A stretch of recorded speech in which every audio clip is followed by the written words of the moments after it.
Hello, everyone. Let's see if we can put this down there. There we go. Um, welcome. Uh, welcome to the presentation. Today, both Lou Maggio and myself, we're going to speak about parks on the air. We're going to break it up into activations, which I'm going to speak about now, and hunting, which Lou will speak about after I'm finished with activations. I will say that I have probably too many slides. So if I'm talking fast or I sound like I'm on speed, it's because I think it's important for me to get through all of these. So let's see, that should change slides, but it's not doing it. Let's try it again. Still not doing it. There we go. Okay, our goals today are to inform you, to let you know what POTA is all about. But more importantly, I want to inspire you guys and gals to get out into parks and to activate the parks. It is so much fun. Also, we want to be sure to answer all your questions. We're going to try to leave enough time at the end. We also have our email addresses, which you'll see at the end. On the first slide, there's my email address and there's Lou's address. We'll give you that again as the talk goes on.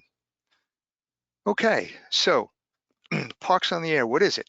Well, it's a program set up and run by volunteers, not affiliated with any major ham radio institution. I've watched the website develop over years and it's amazing. So parksontheair.com is where you would register and there's lots of information. But recently, they've put up POTA.app. Now it's not an app. All you have to do is go to your browser and type in POTA.app. And up in the left-hand corner, there's a little menu. You can scroll down that menu. There are tons of things on that menu. There are spots. You can spot yourself. And there's an area that says community resources. It'll hook you up to to the Parks on the Air Facebook page and the Parks on the Air Slack group. Lots of information there. So let's talk about activations. Why would anybody want to activate a park on Parks on the Air? Well, it's fun. It's a lot of fun. It's challenging. You have to set up your equipment. You have to know which equipment you're taking. It's easy in terms of, you don't have to take a boat to Antarctica. There are 59 parks on Long Island. They're all very close, and there are thousands of parks throughout the United States. If you like nature, doing ham radio in nature is so much fun, and it's exciting. I'm never going to get to Antarctica or Peterwin Island, so I'm never going to be on the other end of a pileup. But the closest I can come is Parks on the Air, and it's a lot of fun when 3 or 4 or 5 people call you at the same time and you've got to manage the pileup. So before you go, you can register for Parks on the Air, although you don't have to. To be a hunter, you do not have to register. You can try it out. Just try out hunting, and then when you register, the parks that you contacted will be there for you. They keep track of that. Be familiar with the POTA rules. There are not a lot of them. Choose your gear and your park and consider scheduling your activation on the website. You can do that. You can tell people that you're going to be at such and such a park between such and between so many the hours that you're going to be there. Rules. They've made this so there are really not a lot of rules, and the rules are pretty simple. First of all, to activate a park, you must be in the park. The park must be open. So if the gates are closed, you can't drive up to the gate. You can't drive up to the gate and work the park. You must follow the park rules. And what are the park rules? Park ranger has the final word on those rules. Remember that you're an ambassador for the hobby. You're an ambassador for POTA. So be polite. And then the last, this is for activators. Activators must keep and send in their ADF formatted log. For a hunter, you do not have to do any logging. Okay, so let's get started. This is Caleb Smith Park in Smithtown, and it was November, I think, of 2019. And away I go. This is my buddy pole, which is my preferred vertical antenna. I use it as a vertical. I have my chair and my table. My backpack contains my battery and my radio, and this is an antenna analyzer. I have a much smaller one now, so it's not that heavy. So what I'd like to, I'd like you to learn from what I've learned and also learn from my mistakes. So plan before you go. Okay, so Cold Spring Harbor, I knew that there were not going to be any picnic tables. I knew I was going to be sitting on a trail. So I made sure I brought my table, my chair, and I was able to set up the vertical. Okay, park, let's say there's, you know that there are picnic tables at a park. Well, that's going to be easy. You don't have to carry all that stuff. And if you're working as a group, you can all sit around the picnic table and work. So here's a picture of my car with my buddy pole sticking through the roof. And so this is a mistake that I made that hopefully you'll learn from. This picture was taken 2 weeks after I went to ComSet Park for the first time. ComSet joined the park, became a Parks on the Air. And so I've done over 30 activations, and I've never had a problem. I've had rangers come up to me and ask me what I was doing after giving them some literature and talking to them. One of them even said, well, how do I become a ham? And there was another time where one said, I'm gonna go tell my superior because this is great for the park. Anyway, my mistake was, this was after they had a hurricane, there were trees down, there were guys cutting limbs down, and I took a table right out into the middle, the most obvious spot of the park, and set up my table. So I was asking for trouble. I had a park ranger come over and he said, you know, I don't think you should do this. He sent his supervisor over who politely told me I can't be doing this and I had to leave. And I had made one contact by then. So I said, sorry about that, ranger, and packed up and I left. Okay, so 2 weeks later, I came back with my, my vehicle, and you can do mobile. That's the great thing about Parks on the Air. You can walk into the park, which is the best part, or if the parking lot is in the park, which 98% of them are, you can work from your car. So 2 weeks later, I came back, I set up my buddy pole through the roof of my car, and I proceeded to do an activation. I had some people come up to me at the car window asking me what I was doing, not rangers, but people, and it turned into a very nice conversation. And I made about 30 contacts. That was fun. So research the park, check the POTA site first, then go to the park website. That's important. Go to Google Maps, look over the park. Do you see picnic tables? You can call the park and ask for you know, whether they have a picnic area, or you can talk to hams who have been there. Now, one thing that I just skipped over, I guess, when I talked about ComSet, do I get a permit for every park? No. Do I get a permit for any park? No, I've never gotten a permit. If you go, I've been through the rules of some of the parks, and I've never seen that Parks on the Air or radio activators need to get a permit. Of course, you know, birthday parties, bike-a-thons, big gatherings do, and if you're going to take 20 guys from your club, you're probably going to need to get a permit. But no, I don't. I try to use common sense. If it's a park that I know may be a problem, I'll go on a trail, but I'm not going to be very conspicuous. If the park ranger comes by, I wave to him and I smile. And if they come over, I give them the literature and we talk about what we're doing. Okay, so this is a great example. Oyster Bay Wildlife Refuge. Now you notice from Parks on the Air map, and this was taken a while ago, so I don't know if they've changed it, but you can see that the park, oh, look, it's on water. Well, it actually is a water park. It's a marine park. And So how do you work a marine park? Well, I really couldn't figure it out. I didn't go to any other website. I spoke to a friend of mine who's a ham operator who happens to own a boat. And I said, let's go take a boat. And so we planned it, but it never happened. Okay, then I got a call from Rob, W2ITT, and he said, do you want to go do Oyster Bay National Wildlife Refuge? And I said, well, do you have a boat? He said, no.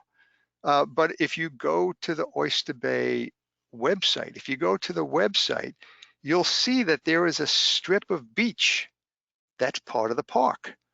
Now, notice the parking lot, which is here, is not part of the park, but a strip of the beach is part of the park. So off we went, and there we are. This part of the beach is part of the park, and we had a great time. And you can see that we even had the saltwater amplifier. This is the sound, and did great. So this brings up another. This is also that beach. Now, as I said, the parking lot was not part of the park, so we couldn't do a POTA from the parking lot. But this brings up the point is if you have a club and you want to go work as a club and your club has a call sign, you can do that. Go as a club and you can use the call sign for the POTA. Now, everybody who's an operator in that club, if you operate the radio, and you will get credit for that activation, because when the activator sends in his log, he sends in the call sign that they used, and also every operator that was at the radio. So yes, so we had fun. So work as a group. You can do it in the parking lot. You can do it anywhere. These are the two best CW operators that I've had the opportunity to work with, as Howard, WB2 UZE, and that's Bob, K2YGM. All right, building a POTA station. Rules, there are no specific rules. Be safe, follow POTA rules, experiment, make a checklist.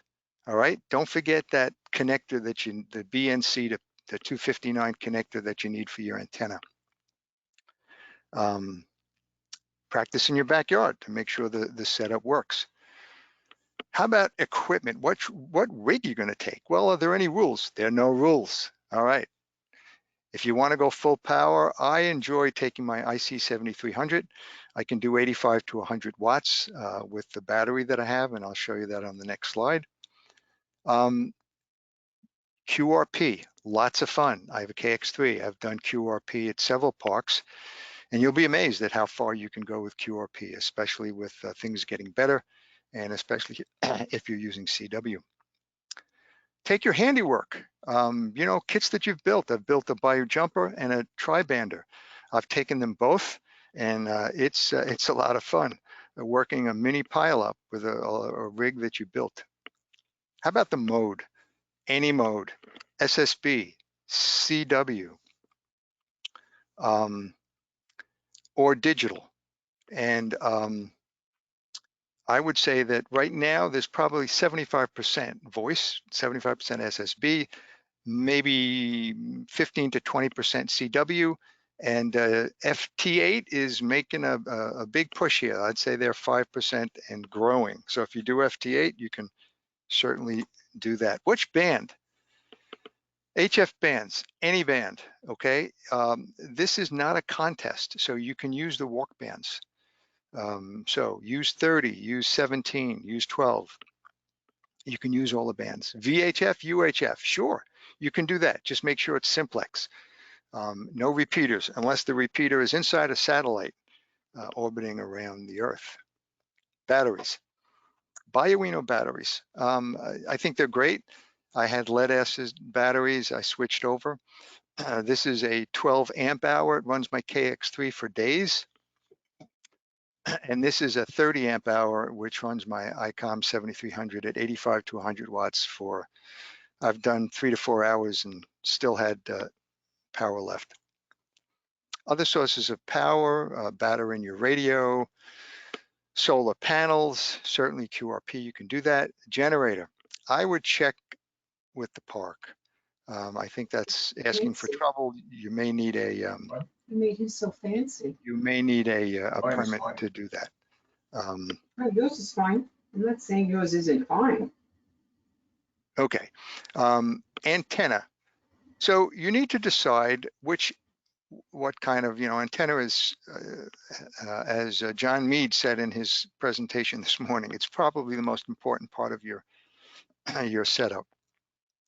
So antennas certainly are a trade-off. So you want to optimize what bands you're going to work. You're going to use a tuner or not. I like not using a tuner if I can help it. Size and weight. I like my buddy pole. Yeah, it's a little heavy, but if I'm walking, less than a quarter of a mile into a park, I use my elliptical trainer that you might see in the background so I can keep in shape, so I can carry it all. And then park location, where are you going to be? I think a vertical is a little easier. It doesn't obstruct as much as a tripod or an inverted V.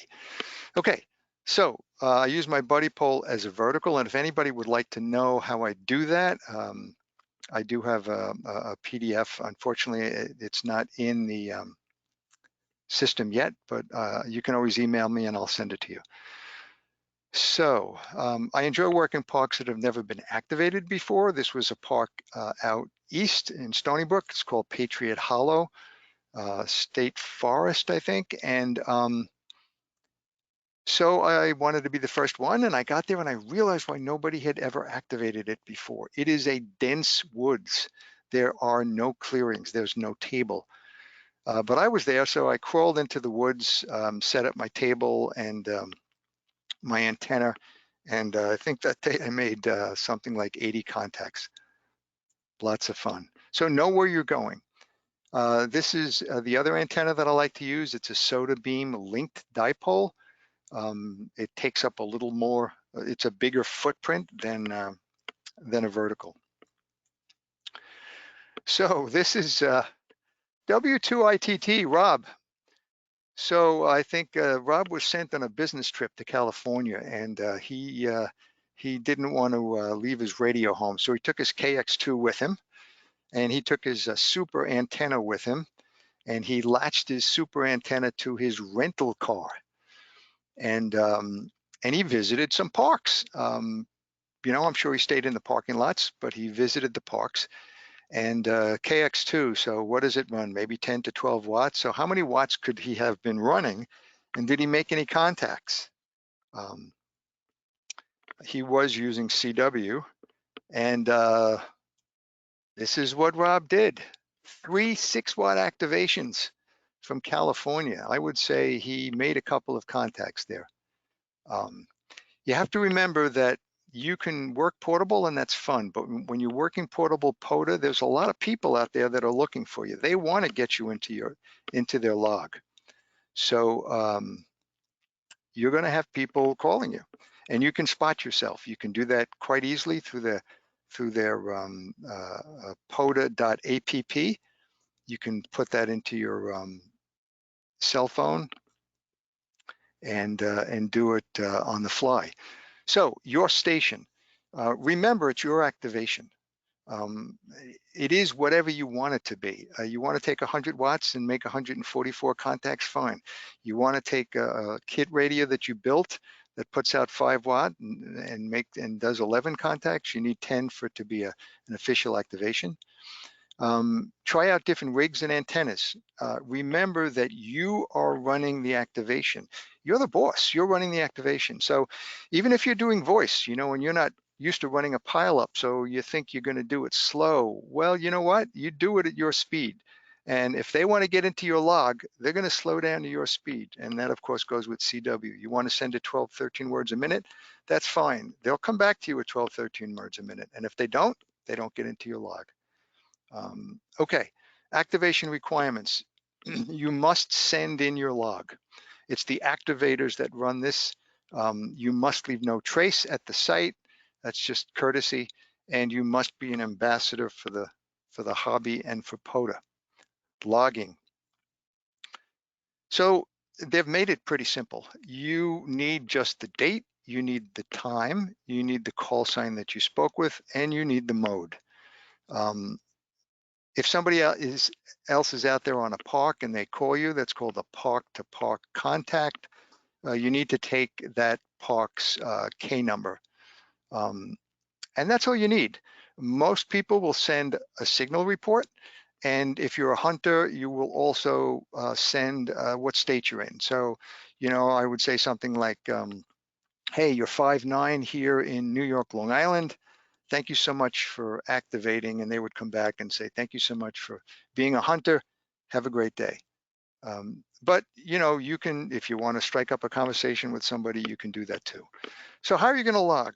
Well, pencil and paper works great. I've used pen and paper. The only problem with that is if you make a lot of contacts, you need to come home and you need to import that all into a logging program to make an ADIF file. What are the logging programs that are being used? Ham RS, I think, is the newer one. I love it. It's great. I use it on my iPad. I think you can use it on a PC product too, or you know, Google a non-Apple product. A lot of people use N3FJP. I use that as my main station, but you can take that along in a computer, and I've heard people use N1MN. Okay, so I wanted to inform, but I want you guys to get out there, guys and gals, get out there and go activate, okay? Don't be held back by the weather, all right? They're clothes for that and hats. By COVID, there are masks for that. And certainly don't be held back by enemy forces. So this is my Bayou jumper. It's not a transceiver, it's a separate receiver and transmitter. And it has no filter and it has no side tone, but I was able to make something like 25 contacts. It puts out 4 to 5 watts. This is it all dressed up. It's in the case so I can disguise it and travel so nobody knows I'm carrying this radio. And this Parasite replica is dedicated to the brave young men and women who did the intelligence work during the war. Okay, last slide, Hunting Island. Yes, there is a place called Hunting Island. It's in South Carolina. I've worked it several times. I've worked from it. I've activated several times. The key word here is hunting. If you haven't done POTA, get in your shack and just start hunting. Listen, it's easy. You don't even have to register. And then if you like it, register, and they'll keep track of everything.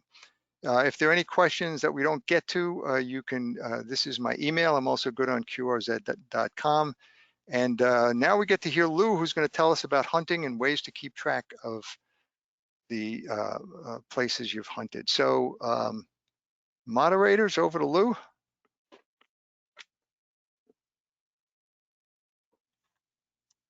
Anybody home? Hello? I think they're switching it now. Okay, good. So let's just put this down here. Thing on your face. Okay, Lou, you're now the presenter. Okay, and you should see my screen now. We do. Okay, great. All right, very good. So just to whet your appetite, right now, during Peter's presentation, there are 53 parks on the air right now. And you're going to say, well, how do you know that? Well, we'll get to that. All right, so this is some of the things that have spawned off of Parks on the Air. A lot of states run a Parks on the Air related event. Canada does, Ohio State Parks on the Air does, I know Texas does. And then we had this one up in New Brunswick. And that just happened. Beaches on the Air.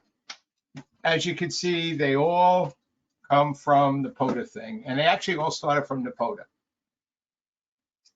So we're the other half. Peter can be out there screaming his head off, but if we're not there to listen and talk to him, it doesn't count. So we are the other half of activating a park. Once an activator gets into a park and posts himself, then we get to work them. The activator, as Peter mentioned, is responsible for of sending the logs into POTA or WWFF. That's the other large park organization. So you need to, the chaser, it's best that you register with POTA and WWFF. I would suggest you do that first because you want to get credit. You want to be able to see how you're doing. So I would suggest that that you do that first. This is how you register with WWFF. And let me just make sure I'm not getting a, okay. This is how you register with WWFF. And these presentations that Peter and I are doing are available. So you can download them and you can then they are available for you. You can click on it and you can go and register. So this is the registration for WWFF. It's really quite simple, but they are both different. One, you need to register and then they'll get back to you. The other one with POTA, it's basically the same thing, but you're going to go to a different sign up and follow the instructions. So this is the links, Parks on the Air, the POTA sign up, and you will just follow the instructions back. And that will get you listed. Once you're registered, you can, the reporting of the contacts, again, it's done by the activated. There are 2 spotting programs that I use. One is the POTA app that Peter mentioned, POTA.app, and the other one is the WWFF Watch DX Cluster app. That's also very, very good early in the morning. The DX parks will be on in the morning, and you'll get them, the European parks. It's really quite simple to work the European parks when conditions are decent. So please don't ignore both of these clusters, and you'll see.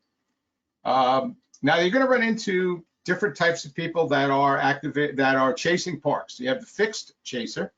That's typically what Sally and I do. We chase the parks from home using our home rig.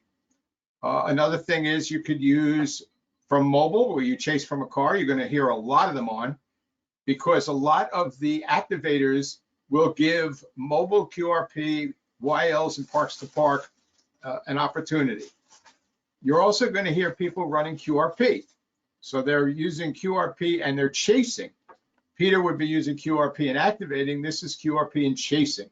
That really is kind of cool to listen to when it happens. So they'll be running less than 5 watts. They will say QRP when they're trying to get the activator's attention. Most of the time, the activator, if he hears QRP, will take a break and he'll say QRP stations. The other thing that they keep track of is this park to park, because there's certificates available for working between 2 parks. And you can aid in getting the activator's attention. They'll say park to park.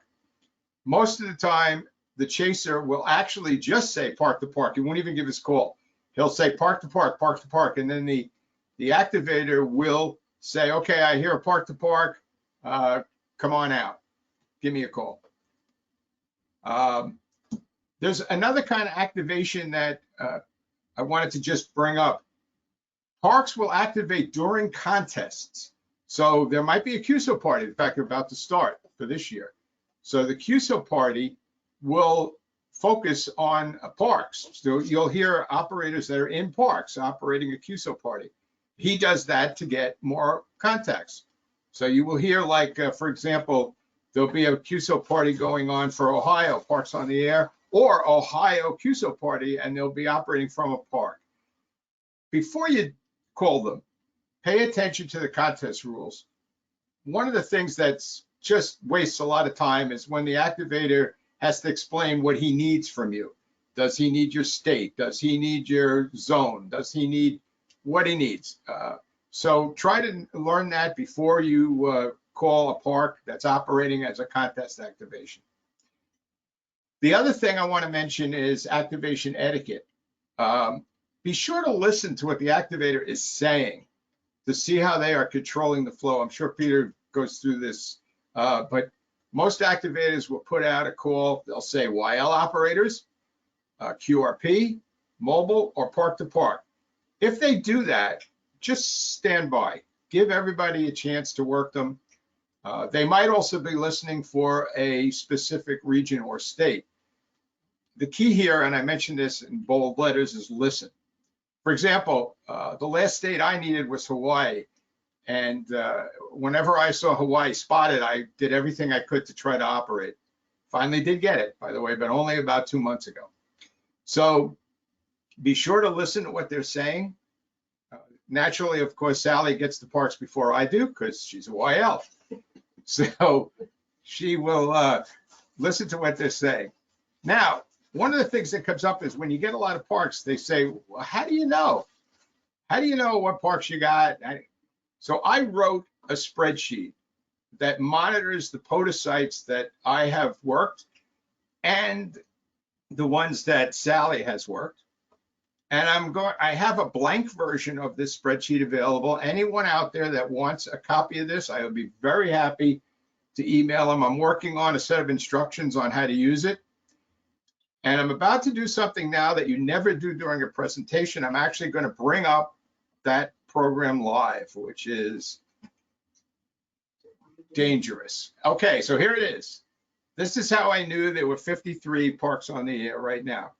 So what this program is telling me is, here's the parks that are on the air. This is telling me if I've confirmed them or not. This is telling me if I've worked them, but they're unconfirmed. This is telling me if Sally's confirmed them, since a lot of times we'll work the parks. By the way, we usually work the parks separately, but if she's here, she'll work them. The frequency they're on, the location, the mode that they're in. The 111, again, those of you familiar with Excel, this is just a way of showing that by using a little trick in programming that I've worked that park. The 111 means I've worked it, the 0 means I have not. So this is a little spreadsheet. Anyone that wants to, there's nothing encrypted or compiled, so you can modify it. You can, if you're familiar with Excel, this is really quite simple to use. And again, I'm writing up a set of instructions for you. So this is live. That's what's on right now. Hey, we survived that. Good. Okay.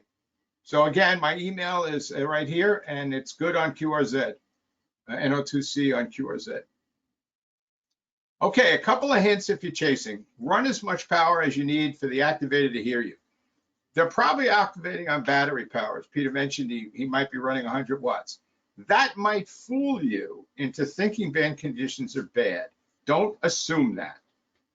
They probably are not. So make the call anyway. Go for it. If you can't break a pile up, listen, go to another park. As I said, there's 52 of them on right now. You're bound to find another one you don't have yet. So you probably find one that what I call lonely, or the DXs call lonely, and you work them instead. Don't sit there wasting time in a pile up. You can if you want.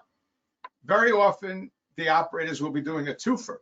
So a twofer is they're sitting in two different parks at the same time. And sometimes it's a trail, for example, a trail going through a park. And they'll sit in a spot where they will be operating two parks at the same time. They will call it a twofer. They will give you two park numbers. So don't be surprised when that. I've had as many as 4. I've actually hit occasionally an operator with doing 4. Also, as you get to know the activators, they might send you an email. There's a couple up in Canada that Sally and I work on a pretty regular basis.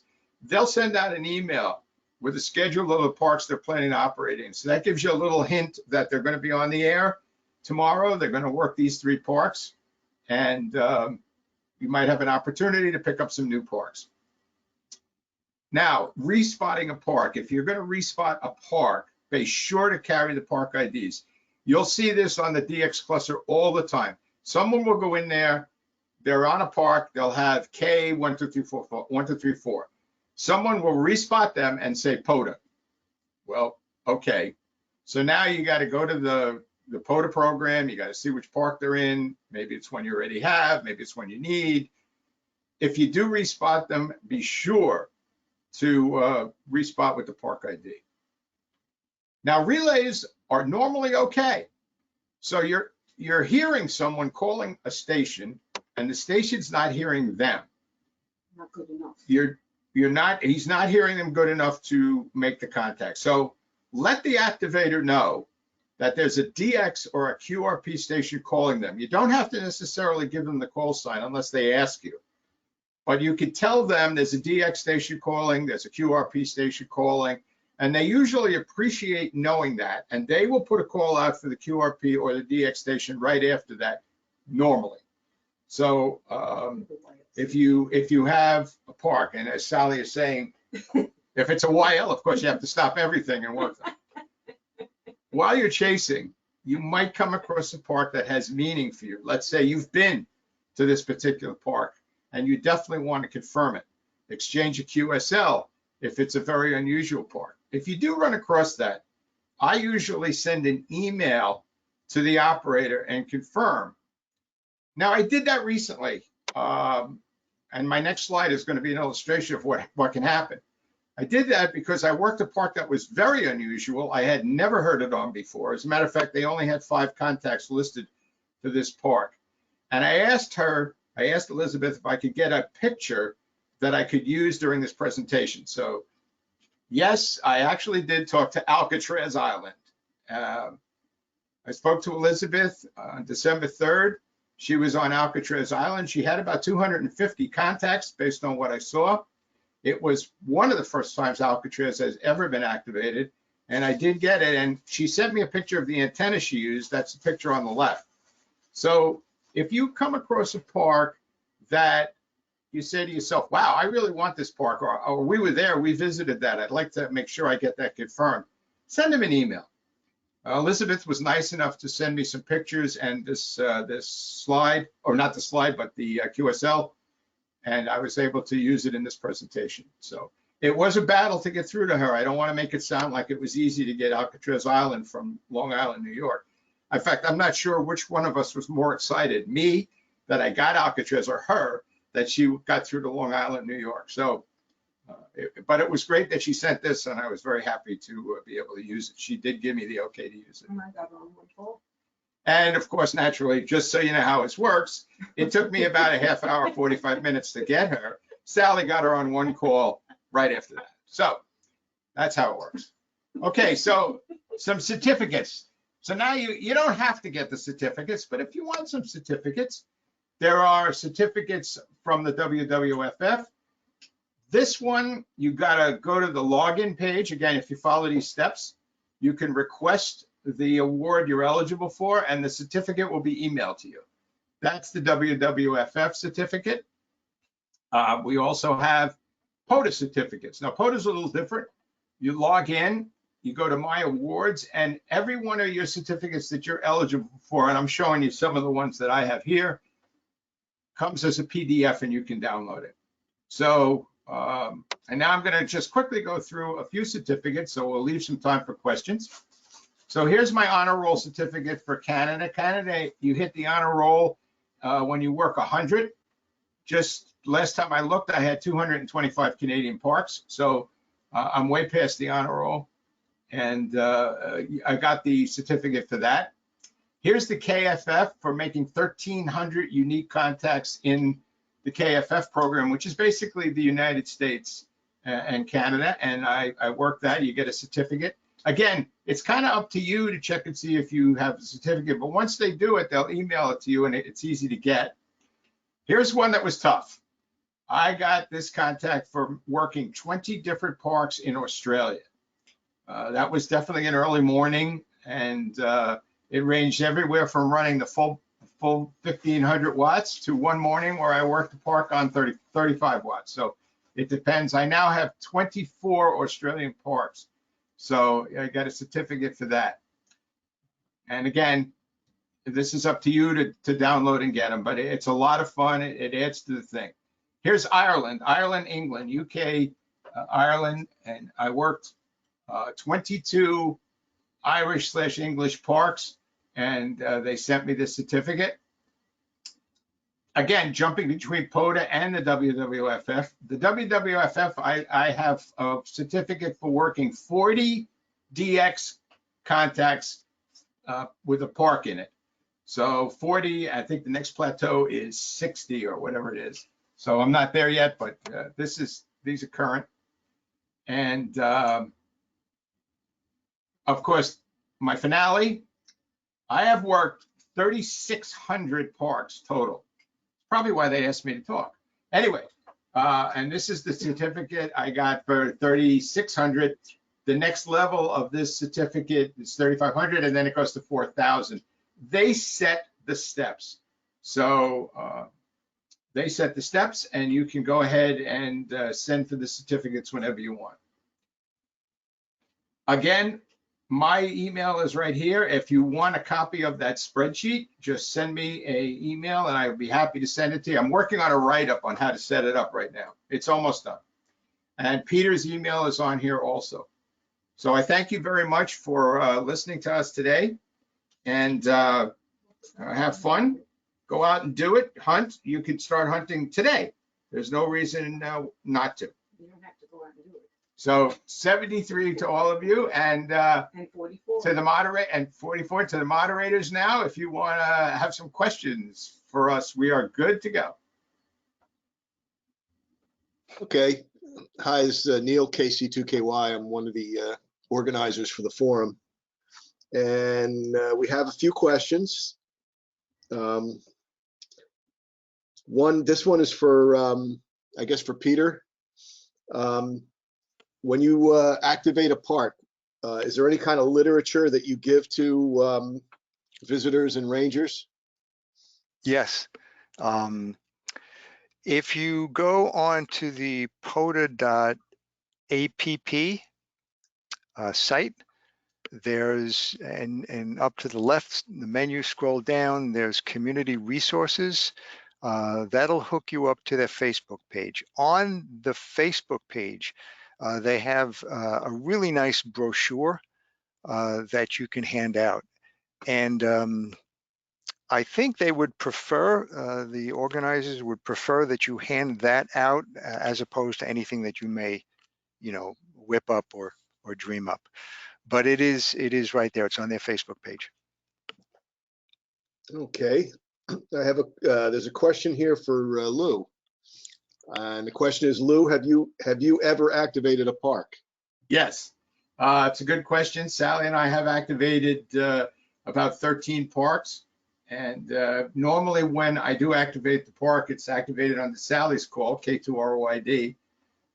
No magic to that. We've just done it. Most recently, we did the Fire Island Lighthouse, which is actually in the Fire Island Seashore, which is not, by the way, part of the Robert Moses State Park. A lot of people think that's the same. It's different. It's two different parks.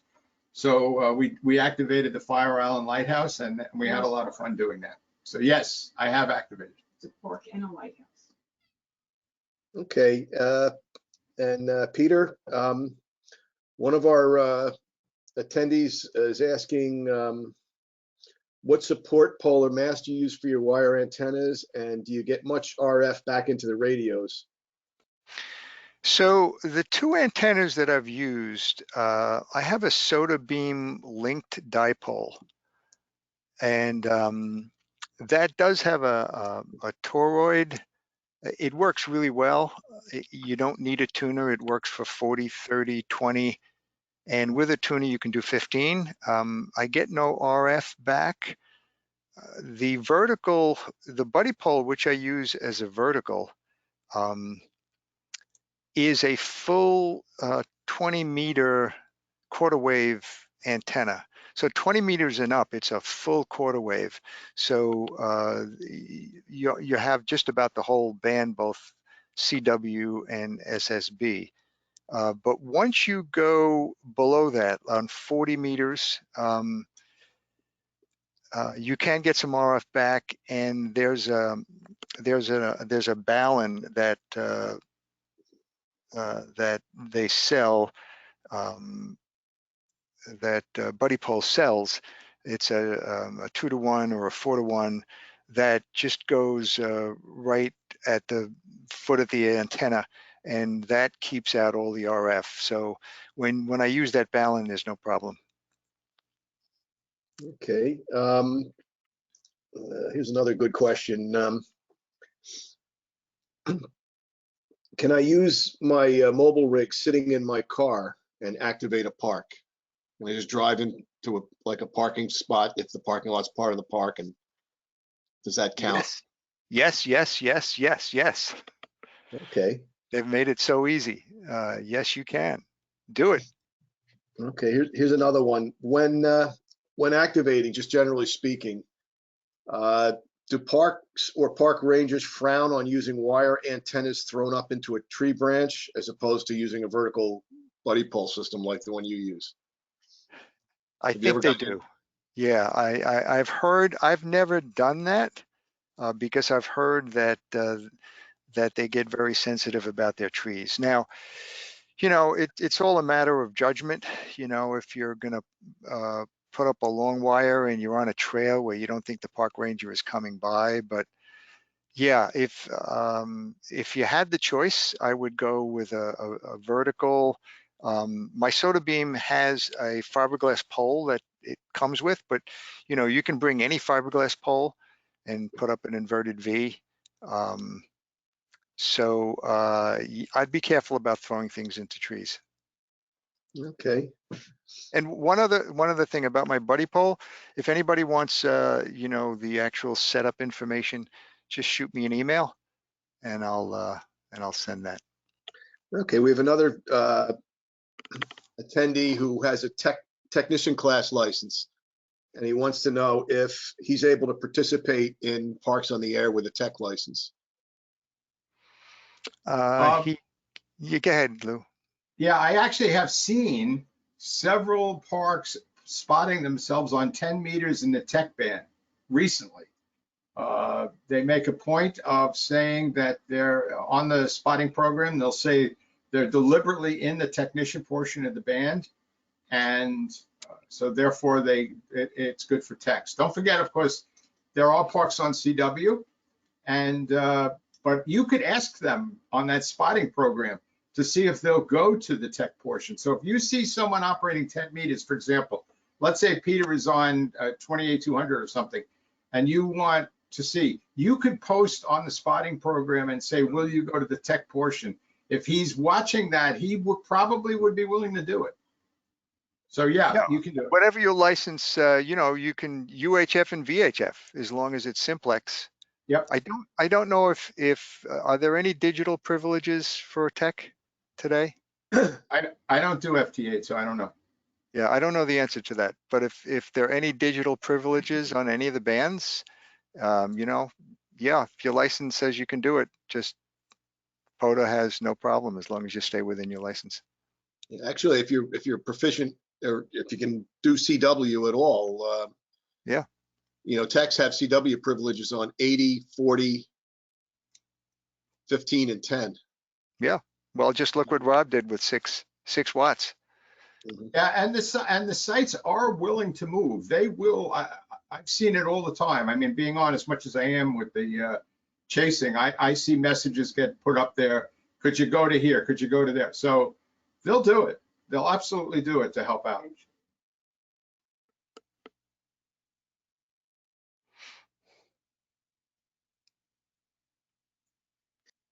Okay, another question: can local parks be activated, such as a county park or a town park?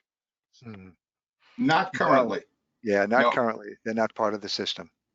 They keep on adding parks. So check, like ComSet was not there a year ago, and then ComSet got added. But I think ComSet is it a state park?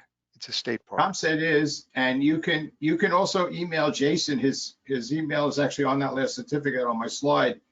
Well, his email's not there, but his call is. You could email Jason if you have a park that you think should be listed, and he'll help you out with POTA if it can be done. Okay. And we have had parks added. We had ConnectQuad added. Sally and I did that. Mm-hmm. Yeah, I'm thinking another park that the QRP group operates from is, I'm trying to remember the name of it, the one up, take Sacticos all the way up north to the end. Nissaquag? Sunken Meadow. Sunken Meadow, thank you. Sunken Meadow is, that is. That's a state park, yeah. Yeah, okay. Yeah. A lot of them go to Eisenhower Park too. That is not. But if you go on to the, if you go onto the POTA website, that's the Eisenhower Park in Long Island, New York, not the one in Texas. There's an Right. Eisenhower Park in Texas that is a legitimate one. Mhm. Yeah, they're all listed on the POTA site. Just go to Yes. maps and click on all the little yellow dots, and those are the parks that are now active. Okay, and then one more question, and then we'll call it a day. Keeping in mind that anybody that has questions that didn't get answered can contact Pete or Lou via their email addresses. One of the questions is, since you mentioned bands, do you have much luck on 20-meter sideband in the afternoon, or would 40 meters be better? 20 meters is getting better. It is getting better, and in the afternoon you'll make if the conditions are right, you'll get into Europe and so it just depends. I usually do a 40 meter 20, 40, 30, and 20 activation. The 20 meter in the afternoon also, I find as a chaser, the West Coast area of the US is definitely better in the afternoon on 20. And I would love to say I worked Hawaii during that time, but I don't think I did. But I did work Alcatraz in the afternoon. That was an afternoon On 20. on 20. All right, well, thank you, gentlemen. I think I speak for everybody when I say you guys did a stellar job. And, from one, I've thoroughly enjoyed the presentation. Thank Well, you. thanks for having Thanks us. for the opportunity. Yeah. Yeah, it was great. We'd love to do this. Yeah. Get out there and activate. Well, I think as a result of your presentation, there are going to be some new recruits that are coming in. I can guarantee that. That was Yeah, great. just turn around, turn your radio on. And so, you can hunt, and if you don't want to register for a little while, that's fine. If you hunt for a week, all of those parks that you hunted will be in your log when you eventually register. Okay, That's true. 73 guys, we got to cut you off and start queuing up Diane with the club's presentation. So thanks again. Thank you, guys. Have a good day. Thanks. Bye-bye.